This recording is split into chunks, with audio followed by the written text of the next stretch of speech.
All right, so a pretty big discovery has been made online regarding Switch 2 and specifically the operating system that will be utilized within this console. And there's some nuanced discussion that needs to be had around this topic because a lot of people see the headlines running around online that it's been uncovered that essentially the Switch 2 will be using the same base operating system as Switch 1. And there's some panic and some fear making you think that maybe we are going to be getting the exact same looking and style and themed system that we have today with the next gen hardware, and that's not exactly what's going on here, as we will dive into further. Then the accessory manufacturer leak floodgates essentially seem to be just wide open right now, because I don't know how many of them we've covered at this point, but we have yet another round of accessory manufacturer protective covers, this time kind of like that plastic shell or maybe even tempered glass. I'm thinking this is more of a plastic shell type of cover from the looks of it, but some new interesting tidbits of information floating around this online. And then also more printed 3D models of the Switch 2 being out in the wild, sent to content creators this time. And we'll talk about just like kind of the little tidbits of information and highlights of all of that going on. So we're going to get on the same page with all of this. Before we do, make sure you like, subscribe, and turn on your bell notification to join Sunbro Nation if you're new here. And we have to first dive in with the Switch OS, or Switch 2 OS rather, conversation, because through data mining from a recent firmware update of the Switch OS that we have today, it has been discovered that the core OS, which I believe is referred to as Horizon, will be carrying forward to the next console. As you can first see this post from Centro Leaks, which is quoting Necro Felipe, where they say Nintendo has updated the intellectual property warning in the Switch OS to mention Nintendo Switch 2 game cards model BEE-006. The Switch 2 will use the same base OS. Now, and the reason that BEE-006 is a big deal is because it's already been confirmed 100% through shipping data that that is the cartridge for the Nintendo Switch 2. So you straight up have in the current Switch OS a direct reference to the next generation Nintendo Switch cartridge. And Necro Felipe then expands on that a little bit, and this is where we really have to dive in and spend a second. Yes, Nintendo will continue using Horizon OS on the Switch 2. There is a gigantic but. The operating system will have drastic differences, even though it is the same as Switch 1 in the successor due to the hardware capabilities.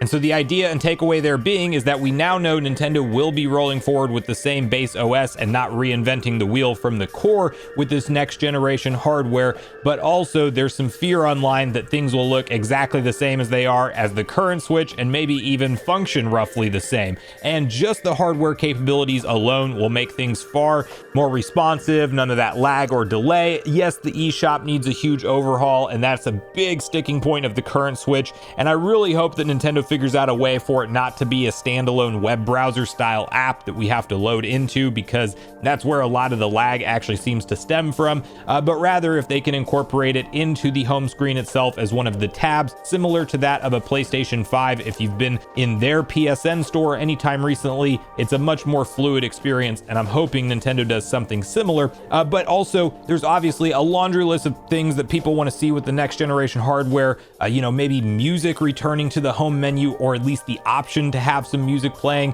Recently bringing it back to Sony again, they had the 30th anniversary celebration of PlayStation. It was pretty nice to see a PS1 boot up screen to commemorate 30 years of PlayStation, and you could go through and customize the sounds of the operating system to sound like different generations of PlayStation over the years. I don't think Nintendo will necessarily do that, but how cool would it be to have some Wii Shop music customizable when we go into the eShop if we wanted to, or even just Wii or Wii U background music if you want to. Have custom dynamic themes available in your eShop, even if they are at a small price point, or maybe you give a whole section of those premium themes to Nintendo Switch Online members. Maybe you have to be an expansion pack member, but there's a lot you could do with this OS. And just because Horizon OS is rolling forward, it doesn't mean that there aren't going to be drastic changes and updates to what everything looks like and the functionality behind it. So with far more capable hardware and just the RAM alone going from 4 to 12 gigabytes, things will be far more responsive, the OS will be far more capable, and I'm also hoping Nintendo does something a little bit better for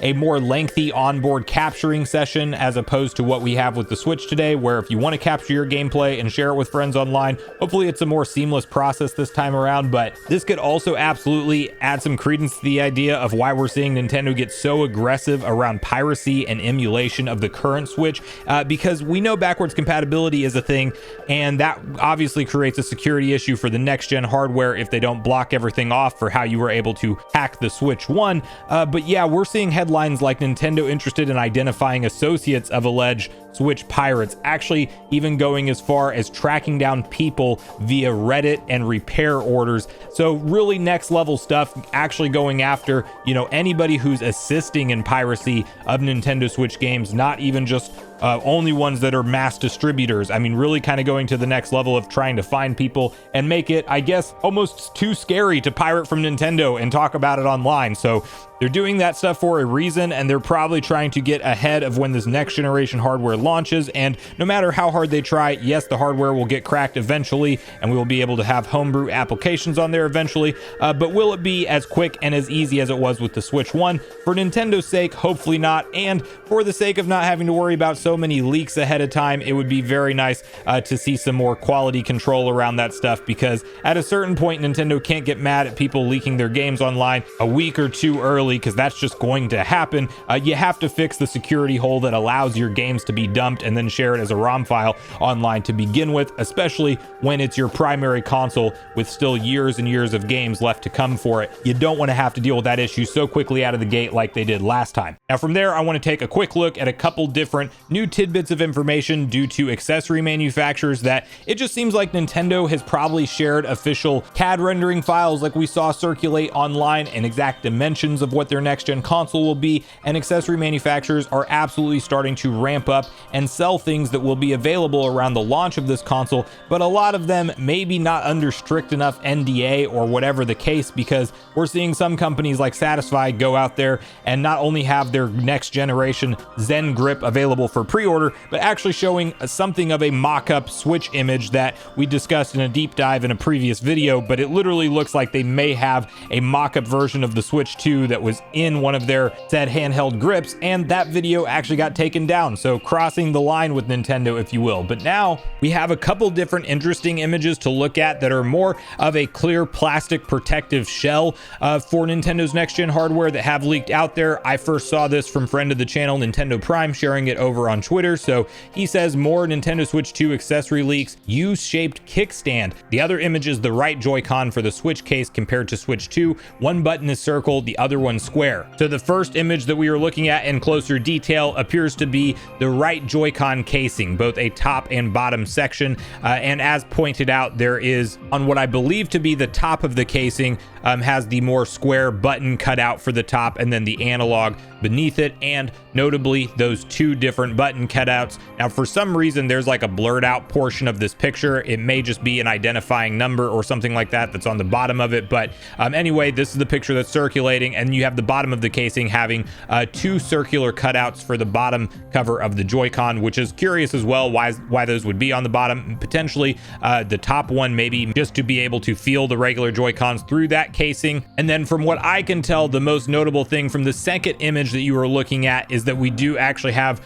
what appear to be some legit accessory manufacturers having a plastic cover for your Switch that has the shape of the U kickstand that we have seen discussed online from various different leaks at this point. And with how much this has popped up from different sources entirely, I do tend to believe that we should be able to safely expect that U-style kickstand on the next gen console. I think it's more or less a lock at this point. And fortunately, looking at the image, while it's not quite what the Surface style kickstand is on the OLED, it seems like it has enough heft and size to it that it shouldn't cause any issues. It's not like we're going back to the days of the Switch 1 OG models kickstand, which was just almost unusable in certain cases. So all good news there. And then something of a breaking news update that this is going to be inserted in the video, because woke up this morning and we actually have yet another Chinese manufacturer sharing details on Nintendo Switch 2 CAD renderings. And I did want to look over this because it's very important to distinguish what these images are. You will probably see them talked about all day today,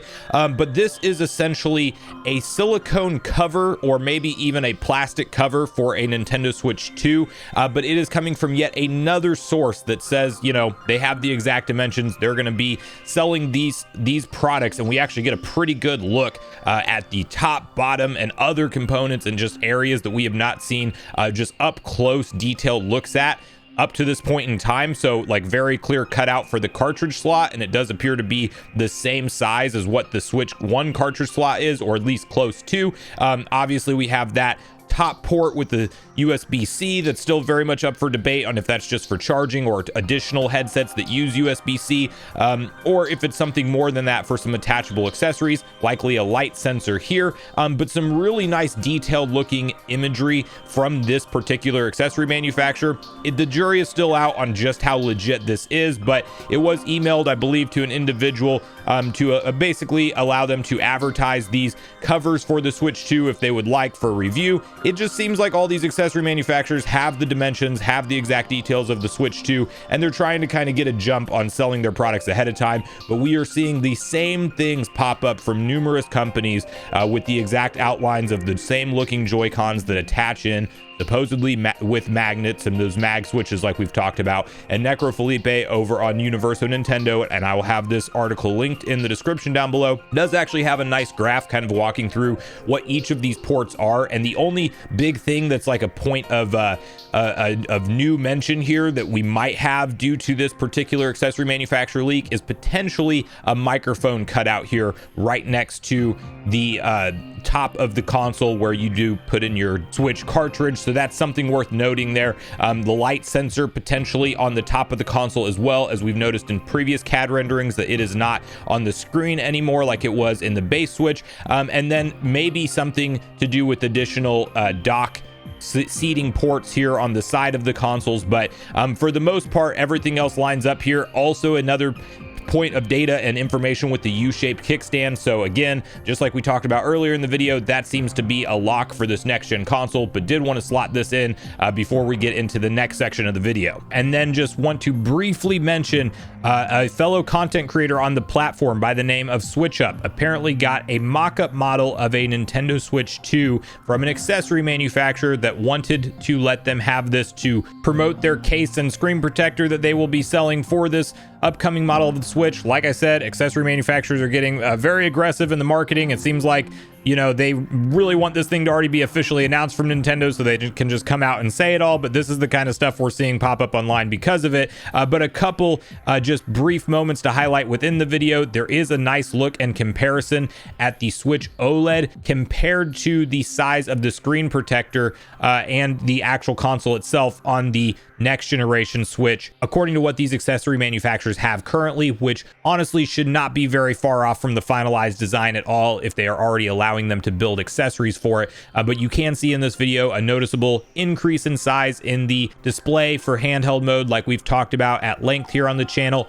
It's also including the same top USB-C port that we've seen from the prototype unit and other parts. And there's just slightly some noticeable differences that we haven't seen elsewhere, such as like the bottom of the Joy-Cons at a certain part kind of looking like they have a little bit of a curve to them that is not there on the current Joy-Cons. It's kind of hard to see it good in the video, but SwitchUp does try to kind of go over that little new rounding that's there on the Joy-Con that is not there today. So maybe just a little bit easier to grip in the hands with that particular design being intact. But as I mentioned, Switch 2 news will probably be ramping up, not down, as long as Nintendo waits to reveal this thing. There will be more and more leaks and discussion online, and now they're coming from all angles of Nintendo partners, including accessory manufacturers, somewhat regularly. And Nintendo's getting to the point where they're updating some stuff in the current OS we have today to signify what's coming with the Switch 2, including the confirmation of the operating system, or the base of the operating system that they will be using for it. So